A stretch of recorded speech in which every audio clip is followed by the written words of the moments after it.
আপনারা কিছু কথা বলবো, তবে তার আগে আপনাকে রিকোয়েস্ট, আপনি এই কথাগুলো কারোর সাথে শেয়ার করবেন না, শুধু আপনি আর আমি জানবো ভাই। কি বলবি? আচ্ছা কি কর। বলবা? ভাই আপনি তো সবই জানেন, নীলাকে আমি ভালোবেসে বিয়ে করছি। এই পর্যন্ত তাকে আমি কিছু দিতে পারি নাই। তো ও আমার কাছে কিছু টাকা চাইছে, কিন্তু অফিসের যে অবস্থা, অফিস থেকে টাকা চাওয়ার কোনো সিস্টেম নাই।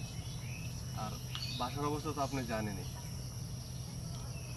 আপনার, আমি একটা বিজ্ঞাপন দেখছিলাম আপনার এখানে, আপনার একটা কিডনি দরকার। তো এই কিডনিটা ভাই আমি দিতে চাচ্ছি ভাই। কি বলছিস তুই? তুই মাথা চিন্তা ভাবনা করে বলছিস কিডনি দিলে যে মানুষের একটা লাইফ বাদ হয়ে যাবে? ভাই শুধু লাইফ বাদ, সরি আবার যাই ভাই। ভাই আপনি লাইফ বাতের কথা বলছেন, যদি আমার এই জীবনটা নীলা চায় না, আমি এই জীবনটা দিয়ে দিব। আপনি না করবেন না ভাই, প্লিজ আপনি আমার এই উপকারটা করেন ভাই। আচ্ছা ঠিক আছে, আমি অফিসে যাই, মেডিকেল যাই, যা কথাবার্তা বলি, পরে তুই আসিস, আমি ব্যবস্থা করতেছি। আমার অনেক বড় উপকার হবে ভাই। আমি নীলার আচ্ছা কাটি, একটু কন্টিনিউ মিলাইতে হতো।